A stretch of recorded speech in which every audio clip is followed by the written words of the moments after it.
야, 네가 맞을 짓을 했어.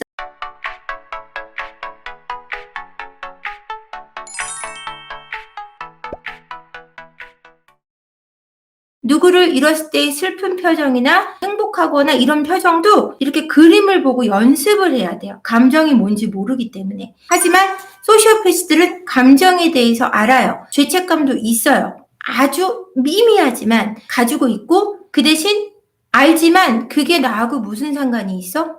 내가 즐거우면 되는 거 아니야? 이런 방식으로 생각을 한 거죠. 그러니까 자존감하고는 굉장히 차이가 있는 게 뭐냐면, 자존감이 강한 사람들이 보통 자기 중심으로 생각을 한다고 생각하시는데, 자존감이 강한 사람들은 자기 중심으로 생각하는 것이 아니고 모든 사람의 공통된 존중감을 인정해요.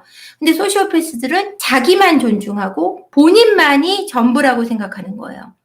그러니까 근데 이게 이기적인 것과는 좀 달라요. 이기적인 것은 불법적인 행동을 저지르진 않아요. 근데 소시오패스들은 범법 행위를 자주 저지르고, 그것에 대해서 자신의 죄책감도 있고 그것을 하면 안 된다는 것에 대한 인지는 있지만, 사이코패스는 아예 인지가 없고요. 그래서 인지는 있지만 그렇다고 해도 내가 좋으면 되는 거 아니야? 그래서 그 사람이 불편해서 어쩌라고? 이렇게 되고, 사이코패스들은 그 사람이 불편하다는 게 뭐야? 이렇게 얘기를 한다는 거죠. 그러니까 고유정이 그 남편 몸을 이렇게 전부 어떻게 없앴잖아요. 근데 그것에 대한 대답을 한 게, 그까진 몸뚱이가 뭐라고, 성매매도 하는데 라는 말을 했다 그래요. 그리고 인천인가 어느 쪽이죠? 그쪽에서 그 여자아이 팔 잘라서 죽인 고교생 그 17살짜리 뭐 김모양이 지금 감옥에 들어와서 뭐가 제일 힘드냐, 그러니까 죄책감에 대해서 물어봤는데, 그 여학생이 한다는 얘기는 이렇게 좋은 날씨에 내가 벚꽃놀이를 갈 수 없다는 게 슬프다라고 얘기했다. 그러니까 다른 사람의 아픔이나 슬픔이나 이런 거에 대해서 전혀 몰라요. 근데 소시오패스들은 알지만 그래도 나하고는 관계없다라고 생각하는 거죠. 그래서 여러분들이 배우자하고 문제가 생기거나 여러분들이 생각하는 게 뭐냐면, 그들이 나 너 몰라, 애들도 모르겠어, 이런 말을 할 때 저 인간 소시오패스 아니야? 더 나아가선 사이코패스 아니야? 이런 생각을 하지만 그건 좀 달라요. 범법 행위가 아니고 일단 자신의 합리화는 맞죠. 하지만 그거에 대해서 수단과 방법을 가리지 않고 자기 행복을 찾는다기보다, 자신만 여기서 편안할 수 있는 것을 뭐 가학적으로 아내나 아이들에게 폭력을 행사하거나 범법적인 행동을 하거나 이런 건 아니라는 거예요. 그러니까 그 순간적인 어떤 감정에서 그 사람의 감정이 그렇게 드러나는 것 뿐이지, 그 사람이 지속적으로 범법 행위를 하거나 사람들하고 전체적으로 정말 어울리지 못하거나, 또는 자신의 이익과 쾌락을 지나치게 추구하거나 공격적으로 싸우려고 들거나, 그것이 반복되고 자신이 한 행동에 대해서 그 합리화를 계속해서 하고 막 얘기를 하고 떠드는 것이 아니라, 나는 그럴 수밖에 없어서, 굉장히 심플하게 얘기가 끝나지 그걸 변명을 많이 하거나 자기에 대해서 설득하거나 이러려고 하지 않아요. 그들은 본인만 설득되면 되는 거거든요. 그러니까 내 남편이 아니면 내 아내가 외도를